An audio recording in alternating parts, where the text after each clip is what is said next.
All right. Well, thank you to everybody for hopping on today's Find Your Why panel discussion. Today's panel is focused on achieving goals. So we're going to be discussing the value of going to college and some of the ways to set goals for yourself to find success in college. We have two Tennessee Achieves mentors who both went to college and found success there, and Matt Otero from Tennessee Achieves also to join us to provide insight about goal setting, finding success in college, and just general all-around tips for students who are starting college right now. I think this week for a lot of students is their first week of college, so very exciting. My name is Ben Sterling. I serve as the Senior Director of Content here at Tennessee Achieves, and I have the privilege of moderating this panel again this month. So I'm going to go ahead and pass it around to everybody to do a brief introduction. Angela, if we want to start with you, just tell me your name, where you're from, and where you went to college. Okay. I am Angela Washington. I originally grew up in Newport News, Virginia, right along the coast, eastern coast, and I attended the University of Tennessee in Knoxville. Awesome, thanks. Mr. Cagle? I'm John Cagle. I'm assistant principal at Jefferson County High School, currently working at our Patriot Academy freshman campus. Grew up here in Jefferson County in Talbot, currently live in Dandridge, and I've been lucky enough to go to three great colleges. Went to Hiwassee College, University of Tennessee Knoxville, and Carson University. Awesome. That's you, Matt. So my name is Matthew Otero. I'm originally from Albuquerque, New Mexico, and I went to the University of New Mexico. I lived in Austin, Texas for a couple of years as an AmeriCorps member, and now I've been in Nashville for a little over 6 years, and at Tennessee Achieves, I'm the director of data management. Awesome, thanks. So I think really one of the main focuses of these panels is talking about why students are going to college and why mentors went to college, really in hopes of trying to connect students with somebody that has a similar story to them. So for me, for example, I was the first person in my family to go to college. And I went to college to break my family cycle of not going to college. And for my brother, that was an inspiration. He went to college and graduated. And I hope that other students out there that are first generation students connect with my story in some way. So Angela, if you want to go first, I know you were a first generation college student as well. So if you want to talk a little bit about why you went to college, why it was important to you, and what kind of value you found since you went to college. Yeah, my motivation was I wanted to do something different than what I saw others in my community were doing. I saw just some of the struggles within my own family, and I figured college was a way to kind of break away from that and gain a little bit more stability than what I was seeing. And I was told I could go, that I had the grades and that I could go. And I was like, okay. And I actually participated in a governor's school there in Virginia, where I had exposure to engineers, and I liked what they were doing and what I saw, and I wanted something like what they were doing, and that's kind of what drove me. Awesome. Yeah, that's really good. What kind of success have you found after college? What did you study, and what kind of career did you have? I studied mechanical engineering. Actually, I started off in aerospace, and then I switched to mechanical engineering. Earned my degree, and I worked in the power industry for a number of years as a design engineer, managing projects, and then eventually managing a group of engineers.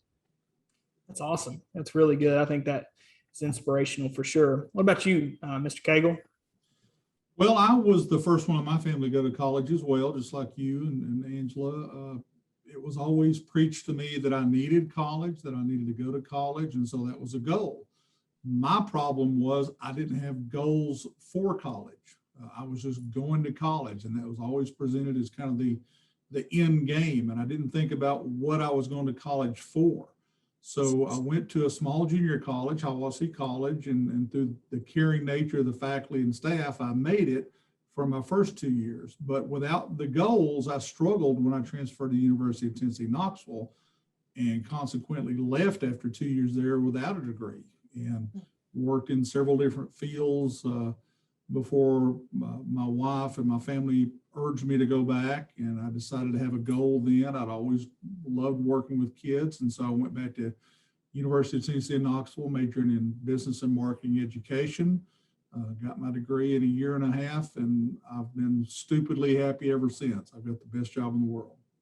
Well, we're appreciative of all your support. There's no doubt you've been an advocate for us for many years. So turns out it worked out great. Matt, what about you? Yeah, I mean, not to sound like a broken record, but also, first gen student who obviously wanted to break kind of the mold. Didn't have like the sibling thing, kind of what you said, Ben. I was an only child, but back to like the neighborhood I grew up in and kind of that area, like I wanted to see what was more beyond out of all that. And so I was really fortunate though to kind of think what Angela said, where I had a lot of teachers from like late elementary and early middle school that were like very much teaching the culture of college going, and kind of not an if it's going to happen, but rather where it'll happen. And then I was very fortunate again, also in high school, that I was able to I had really good teachers and even just a friend group that were able to kind of help guide me along, kind of like a mentor would, and just make sure that I wasn't missing anything, because my family, if it was just me and my family, it would have been a very difficult thing.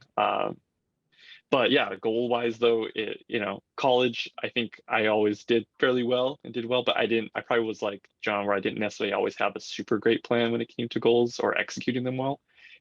But I think college was a time for me that really helped shape that. And by the end, I did have at least a better understanding of how to set goals for myself and how to actually execute them properly. And that's only helped me now after obviously post-graduation.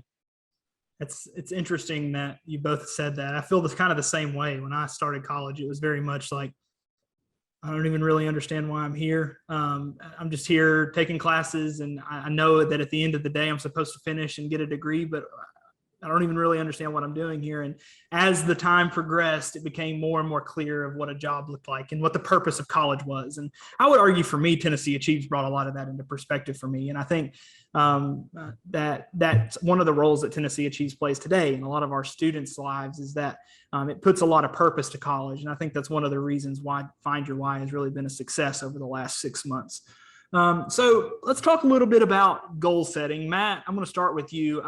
For those of you that aren't aware, Matt works in a really data-centric part of our work. Tennessee Achieves spends a lot of time looking at data, analyzing data, portraying data, building on new programs, innovating programs, all based on a lot of the work that Matt does. So a lot of the work that he does is very much measured, and he sets a lot of goals for himself now. So Matt, talk a little bit about what it means to set I think we could use the acronym SMART goal, but a measurable, attainable goal. What do you think about that?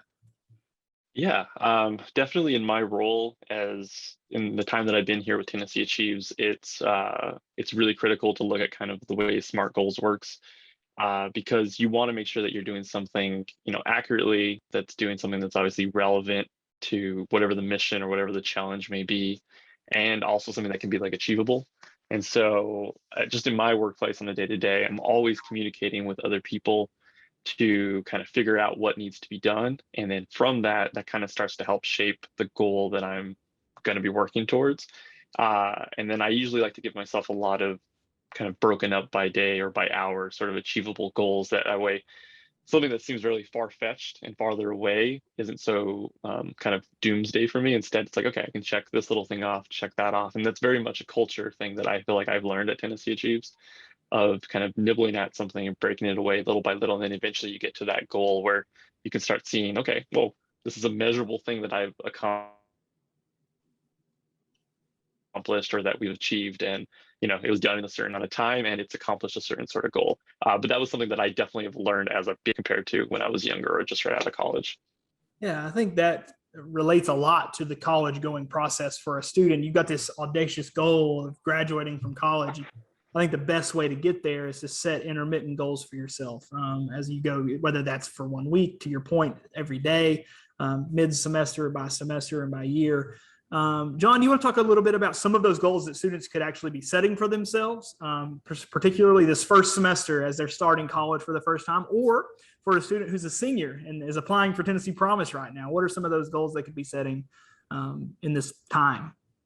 Well, I'll take both those groups. I think if you're starting college right now, I think it's I think it's fair to give yourself some credit for being there, for jumping over the hurdles of FAFSAs and deadlines, and now you're there, okay?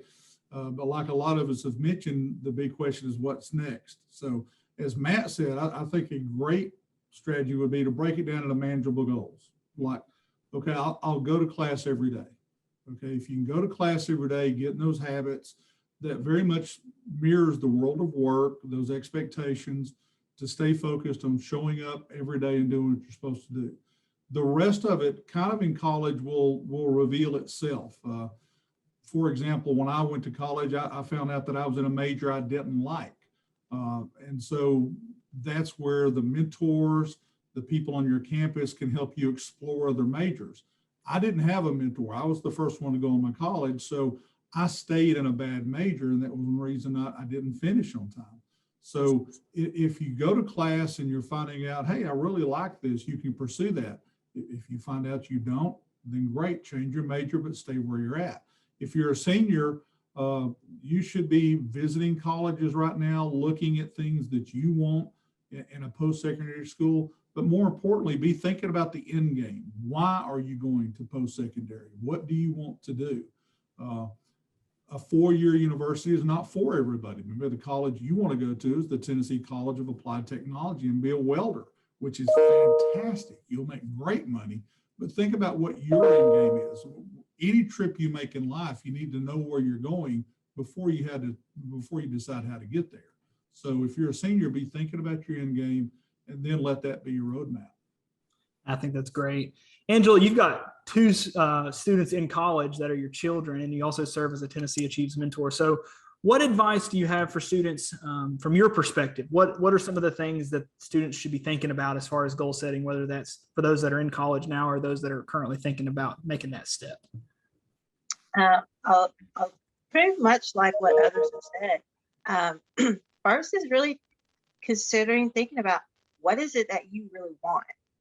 What is it that you're seeking? What is it that you're after? As that will help you figure out what it is that you want to do next. And also be willing to ask someone for some help. You know, you're not doing this all on your own. You don't have to do it all on your own. There's help out there. So if you're in a major and you're not so sure about, there's nothing wrong with going and asking for some help and some guidance on that. And then the next step is to, kind of create that plan, but also realize there's this big overall goal, but there's small incremental steps between that and the end game to consider and get help figuring out what those are. Like I said, first, go to class. It doesn't matter if you don't show up. It doesn't matter if you sit there and don't ask questions when you don't understand something, because you're not going to make it to the next step. It's the little things that matter the most. And just have the courage to reach out for help. I think that is one of the things I've heard more often, that students in particular, will sit in silence, not knowing, instead of reaching out for help. Definitely. That was probably the biggest lesson learned in college for me, was the value of asking for help, and how many people, especially for me, I was at Pellissippi State here in Knoxville Community College. Like, so many of our students over 80% of our students end up at a community college. And those places are so focused on student success. There's so many supports around them, but it really does boil down to the student being willing to ask for that help. So I think that's really good advice.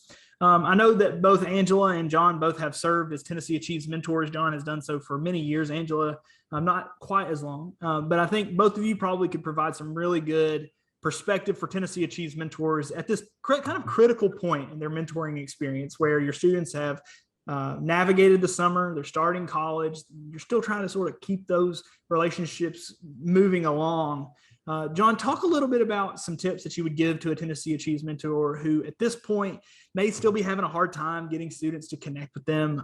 What are some of the questions that you would encourage the mentor to ask the students to maybe spark some responses, but also talk a little bit about how a mentor can help students really navigate that career exploration as they're really starting that program selection in college? Well, number one, I think Angela hit the nail on the head. I think just corresponding with your students once they've started. My lights just went off, sorry, motion sensor. But just communicating with your students and letting them know that you're still a resource. Hey, I'm here if you need anything. Don't be afraid to ask questions, because a lot of students, once they get there, they're asking the same questions I did. Now what? And they don't really know where to go on their campus quite yet. I will agree with you, Ben, that colleges are doing a great job of being available and letting the students know where to go to get help. But sometimes as a freshman, you're just overwhelmed. You're drinking from a fire hose. So if you're a mentor and you have students in the post-secondary level, just keep in touch with them. Say, I'm still here for you. Mention things like job shadowing opportunities or apprenticeships. You know, if they're starting to take, say, an intro vet class and they want to see if they really like it, volunteer to help them make connections with local veterinarians that they could go job shadow and that they could see the real practical applications of what they're learning in the classroom. They will either make those relevant connections, or they'll find out, oh, I don't really want to do that, and they'll change their major and maximize their time. So just continue to be there and offer whatever assistance you can. If they don't reach out, that's okay. Maybe they're doing great. But just like a parent, they know that you're going to be there for them when they need you. Yeah, that's great. Angela, I know you've had some success connecting with your students. I actually met one. The reason I met you is because your student sung your praises at a Tennessee Achieves lunch about a month ago. So what are some ways and just, I don't know, practical ideas that a mentor could take from your experience to actually start to build those relationships with students and really be that encouragement piece that I think that you found with some of your students? It's something I've heard and sitting in on some of the other Tennessee Achieves panels or help sessions, webinars, is be the adult and not be disappointed and downtrodden because your student did not respond to you. When I first started, nobody responded to me at all. And that was hard to take because I felt rejected. But then I realized I have teenagers. I know what this feels like. So to persevere in calling or contacting or texting rather, or I even had to contact the parents a few times in order to get connected to the student. And it's okay. And it's okay to do that. Eventually, I started communicating with them. And I had students who really didn't respond. And I had to learn to not take that personally. It's okay. Like the student you referred to, I had no idea I was doing such a great job. I was like, really? But you never know what impact you're going to have. It's just remember why you're doing it. Remember your why as a mentor. Why are you doing this? What drove you to fill out that application or sign up for this program? And to stick with it, because you just don't know what that is. When I send my text messages, I try to remember to ask them questions because I don't always know what's going on in their lives, what's happening, and try to stay encouraging to them. Reminders, hey, don't forget, you got this coming up, and and sometimes I'll use their why to help them remember this is why you're doing this. You need to take this next step so you can continue, doing this. Yeah, I think there's something to be said for genuine curiosity. When you're talking with your students, they really like to tell you about themselves. They do. And just being open and being willing to ask them questions, I think, is actually maybe something that a lot of mentors don't realize is such a value. Is just asking them questions as more than just being a reminder. Matt, talk to us a little bit about some of the ways that Tennessee Achieves is helping students make this transition at this point in their experience. So they're starting college now. What are the ways that they can connect with our team if they need help connecting the dots? Well, what are the ways that they can get in touch with our team, and how do we help them set their goals too? Yeah, no, for sure. There are a lot of different ways. Obviously, one of the biggest ways is just to reach out to any of the communication that Tennessee Achieves sends out. So on top of the communication that their mentors are sending them regularly, they get a Monday email every single week. If they're going and plan on going to a Tennessee Promise institution in the fall, they have been hearing from us every week about their application and or registration status. And so basically responding to any communication will instantly get them in touch with somebody on staff, most likely the person that oversees their service area. But on top of that, if they are a class of 2021 student, they can obviously be in Tennessee Connect and they can reach out to any staff member on there. Generally, someone on staff will get back to them within 24 hours. There is just the generic TN Achieves inbox that we have also, which is kind of a catch-all. So there are a lot of different ways that students are able to do or get in contact with somebody on staff, and anybody on staff can help. So that's one of the great things too. So if someone was just to go to our website, they'll see this long list of people, and they don't have to be intimidated by maybe the title that someone may have. They can just simply call them up, even if it may not be like a local Tennessee number, because there are some people on staff who don't have that. And we will gladly answer it. We will do our best to try to help answer that question. And if we don't, if someone asks something about a mentor or something like that, we'll get in touch with our outreach team and kind of get that question and then get back to them. So there's a lot of different ways that they can get in touch with us, and then in turn, we can try to help them with that transition point. I know right now we just actually launched a virtual webinar opportunity for students that are in the fall. So that way, as they're transitioning into their first semester of college, the class of 2021, they can get in touch with one of their coaches on staff and really just kind of help, I guess, with a tag team of their mentor, kind of make sure that they're easing into that first semester of college.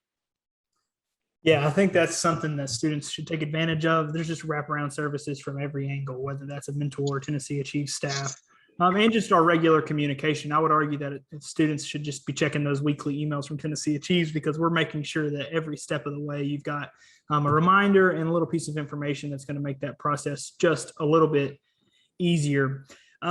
Sort of shifting gears just a little bit, let's talk to parents. So let's say a parent is watching this, which we send this to every parent in our system. So it'll be about 60,000 parents that'll get this video. So Angela, I guess we can start with you. What advice do you have as somebody that has 2 students in college? So this is really fresh in your mind. What advice do you have for parents about helping their student make that transition, and what can they be doing to really support their students during this time?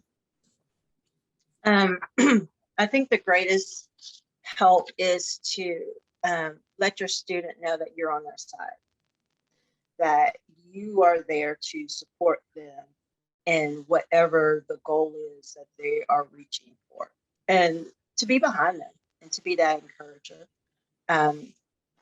And also, one of the things as being a mentor and a parent is making sure their contact information is up to date in Tennessee Achieves, so that they're getting this information. And don't be afraid to first read it, but don't be afraid to ask your student questions about how they're doing. And then when you ask the question, be quiet and really listen. Really listen to what's happening there, and not be so quick to offer advice, which is what I found I tend to do. But to really listen, and they tend to feel like you're listening, you're there for them, and they'll want to come to you when things aren't going quite so well. I think it's great advice. What kind of advice do you have, John? So much of what Angela said, I wish I'd heard as a student and a parent. Love your kids, be there for them, accept that just like you, they're not going to have all the answers. One of the most unfair questions we ask young people every day is, well, what do you want to be when you grow up? When I was in 7th grade, I said I'd either be a police officer or a professional football player. High school assistant principals kind of right in the middle of both of those. So, goals change. The fact is, in our ever-changing society, our kids are probably going to be working in jobs that don't even exist now. So let them learn productive struggle. It's okay not to have the answers. It's okay that they can't tell you what they want to major in right now. People change majors like undershirts. And that was something my family didn't understand. I had the best parents in the world, but they'd never gone to college. They didn't know. So lean on resources like Tennessee Achieves, like your mentors, your high school guidance staff. They are so much more educated and better prepared than guidance staffs were 40, 50 years ago, even 20 years ago. So go on that journey with your kids and accept that nobody's going to have all the answers, and it's okay to ask questions. I think that's great. Let's talk a little bit about students that are just completely unsure, the kind of what you were talking about, who are unsure about what they want to do. I know that I was in that boat when I was starting college. Anybody can chime in on this if you want to. What are some ways that students can learn more about career paths? I know that that's sort of presented to them in some ways in high school, but what advice would you have for a student who is still trying to figure that out and build those relationships, build that network, and try to figure out what they want to study when they start college? Because they don't have to finish in that program, like you said, but I think it's good to have a starting point. So what advice would you have for a student in those shoes? I'll kind of start with the same advice I gave my kids. Find jobs that you're interested in and ask to go spend a day there, or try to get a contact. And one of the great things about living in Tennessee is somebody knows somebody in almost every field. My son, for example, wanted to work in film. And I actually had a friend of mine that I went to high school with who was working in the film industry. And he was able to talk to her, go spend a day on set with her, and now he's going to film school in Chicago. So, get some real world experience, because the opposite may happen. You may think you want to be a vet, spend one day at a vet's office and realize I don't want to be around sick animals. Well, then you don't need to be a vet. Find that out early and take advantage of those connections and the networks that you and your families have. Yeah, that's great.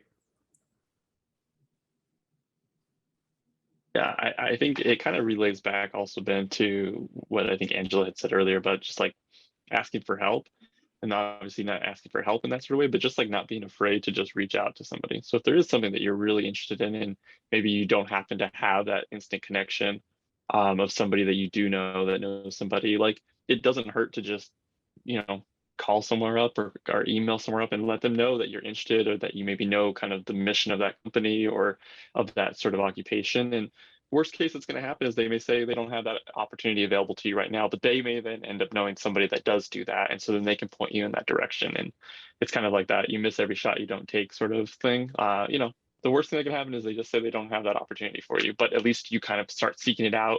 And then, like John said, the more you seek it out, the more you probably will, even just through research, get a better idea of what that occupation may look like. Yeah, I think that's great. And I think oftentimes I would tell a student, just be comfortable being uncomfortable, because it's not always going to be, comfortable to ask somebody to come shadow them, or, and a lot of times you're asking questions about something that you don't know anything about. And it's, I think that can be intimidating in a way, but be okay with being uncomfortable, because I think you're going to learn a lot more if you feel that way. Okay, so as we sort of shift towards the end of this, I think I would be remiss if I didn't bring up our mentor program. This time of year, we're beginning to recruit for the class of 2022 as we move towards November and into the December deadline. But I would like for both of you to share your mentor why. I think Angela mentioned the mentor why, which I think is really good. It's perfect timing for us this time of year. So Angela, if you want to go first, why did you become a Tennessee Achieves mentor? I know you and I talked about this last week, but I would love to hear it again. And I think our audience would love to hear it too. Yeah, at first, my first contact with Tennessee Achieves was with my oldest child, who actually went on to a four-year university. But it was just interesting to me that there was this program here to, pretty much pay for you to go to school. And I was like, hey, that's pretty good. But when my youngest started looking at schools, and I'm listening to her talk about her options and what some of her friends were doing, I was hearing some stuff that I was like, man, I wish I could talk to that kid, because, there are some other choices out there. They could do some things a little differently that have a different outcome than what they were having. And I was just saddened by that. And then now that both of my kids are in school, I kind of had time on my hands, and I started thinking about what some of her friends and classmates were going through. And I thought, maybe I could help someone else, avoid some of the same hurdles and obstacles that even I experienced transitioning from high school to college, because I had no clue. I had some guidance, but I had no experience with it. And I really didn't know anyone that I had close contact with that I could, ask some of those questions, or I didn't feel comfortable asking those questions.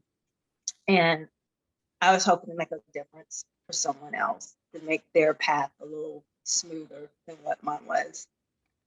Awesome. Thanks for sharing. John, what about you? How did you come into contact with us? And then why did you become a mentor with the program? I first got involved through Jefferson County was one of the first counties to connect to the Knoxville Achieves program. And it was a real passion of mine. I love working with high school kids and young people anyway.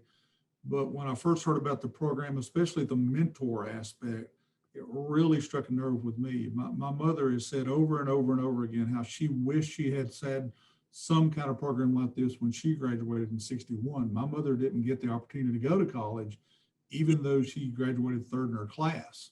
It just wasn't the colored culture in her family. So I do it for her. I do it for me, because having that extra resource would have dramatically helped me and my family answer some of the questions. And like Angela, I do it just as a chance to give back. I mean, anytime you get ahead in this world or have a little success, you should kind of turn around and help somebody come on with you. Because if we all succeed, the better off our society will be. So it was an easy decision for me, and it's quite honestly one of the most rewarding things I've ever done in my life. Well, thanks for sharing that, for sure. Matt, what advice do you have for somebody that is interested in becoming a mentor, or maybe they've never heard about the program before? What would you say to getting involved with our mentor program? Yeah, I mean, I think Angela and John are both great examples of, there is no one specific type of mentor. You have somebody that is working, obviously affiliated with the schools, and somebody that has just experienced it with, their own children going through the college going process. We have mentors who, have no children. They maybe just have their own experience of going through college and just want to give back. And so really, if you're at all on the bubble and you're just unsure of like, oh, I don't know if I would be a good fit, I don't know if you do it, I encourage you to apply, because we work with so many students over the course of each year that you applying, even if you feel like you don't necessarily have that confidence, you will have the information that you need and the support from Tennessee Achieves and from your other mentors that you can also just kind of bounce ideas off of. That it's an incredible help. It is something that it doesn't take a ton of time either, which I'm sure Angela and John can vouch for as well. That it's something that that you can make an impact without really having to, it's not like you're having another job or anything. It's something that you're just able to kind of get to know somebody over the course of a couple of months, and you get to really try to have a big impact in their lives. So if you are somebody who's on that bubble or you're unsure of whether or not you should do it, I'd encourage you to do it. We will all be behind you to help support you, so that way you can have as good of an experience as possible. And then at the end of it, you probably will end up getting something that you didn't even expect from it.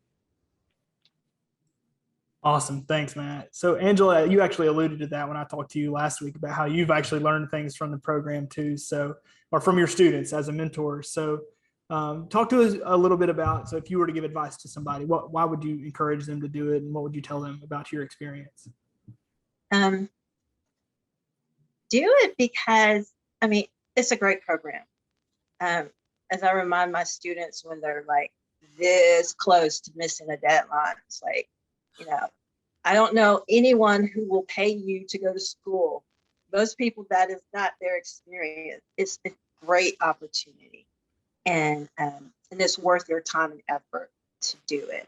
And the same thing as a mentor, it's worth it, to see this person who's really unsure. Sometimes I wonder, are they really going to make the deadline? To make that deadline, and my students started Monday. They went to their first day of class, and it's like, yes, they're there. And it's a great feeling. There are times where I felt I wasn't so sure if I was doing such a great job or if I was really helping them. But as you said, Ben, I had a student that was saying I was a great mentor. I was like, really? Okay. You never know the impact that you're having, but just by being a mentor, it's a positive impact.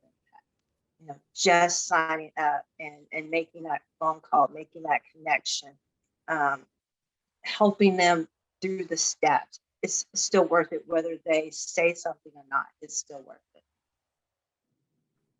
Yeah, I totally agree. It's one of those things, you never know what kind of impact you're going to make. As a Tennessee Achieves mentor, you don't know what student you're going to be paired with. You do not know what kind of struggle one of your students may be facing, but just by being a mentor, you can help oftentimes that student make it past whatever it is, that barrier to college, barrier to entry for the post-secondary opportunity. And it can make a world of a difference if you can just get that student through that one small, what may be a small thing, get them through that.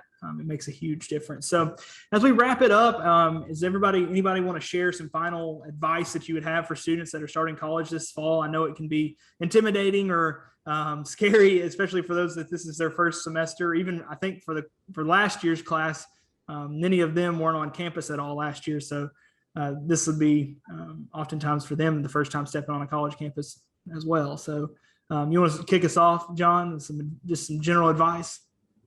Yes, go to class, ask questions, do your work. I mean, if you do those three things, you're going to get the credential, you're going to get the degree at some point. If you don't, as Angela said, you're basically getting paid to go to college if you're getting Tennessee Promise money. If you don't, you're throwing money away. So, let's not burn any dollars. Let's not hurt the atmosphere with carbon dioxide. Let's not burn any money and waste it. Let's just go to class, stay focused, and don't get caught up in all the stuff that's on the street. Let's just focus on what you need to do, because when you turn around, those 4 years are going to be gone really fast. Yeah, agreed. But you, Matt? I mean, I would tell everybody that starting up this semester is like, if you're on campus and you're starting class either this week or next week, like know that you've already accomplished so much. Just getting through the summertime and showing up to campus on day one, you're already statistically more likely to continue to progress than those that didn't show up on the first day. So, be proud of that. Be proud that you got the nerve to do something that maybe was uncomfortable and something that you were worried about a little bit. But know that it'll get a little bit easier with each day, and that see college kind of like a marathon. There's going to be times where it's going to be tough and you're going to think about maybe wanting to quit. But once you get past a certain point and then you get closer to that finish line, it's going to be all the more worth it. Totally agree. What about you, Angela? I would say remember that there are people cheering you on who want you to succeed. It's okay to be afraid, because we all get afraid, but it's not okay to sit in that fear and not reach out for help. That's not okay. And there are people out there who are willing and chomping at the bit to help you succeed. Ask for help. We all need help at some point, and at various parts or points in our lives. It's okay to ask for help. There's nothing wrong with it. Ask and seek it. Totally agree. I always leave students with one piece of advice that's really practical: is check your email. This time, if you're not doing that, go ahead. The attachments too, because there's some really important stuff that's not in the body of the email. Open the attachments. That's right. Check your email, read everything that's in there and attached to it. And I would honestly say that it's less scary if you just read your emails, because most of those have all of the steps and instructions that you need, the things that you don't know, you would know if you read your email. So that's always my biggest piece of advice, especially this time of year. Well, guys, I really appreciate you for taking the time out of your day to hop on our panel. This is actually our final Find Your Why panel. The month of August was our last month of that campaign. So I'm sure we'll have something up our sleeve to continue to engage you guys as Tennessee Achieves mentors, our students and staff, in a way that was new to us this year. But I really appreciate everybody that has watched these webinars and joined and engaged with us on social media, and continue to encourage students to find success and connect with their why in their college journey. So certainly appreciate you guys, and look forward to seeing you next month sometime. Thank you, Ben, and thank you, Tennessee. Cool. Thank you, guys.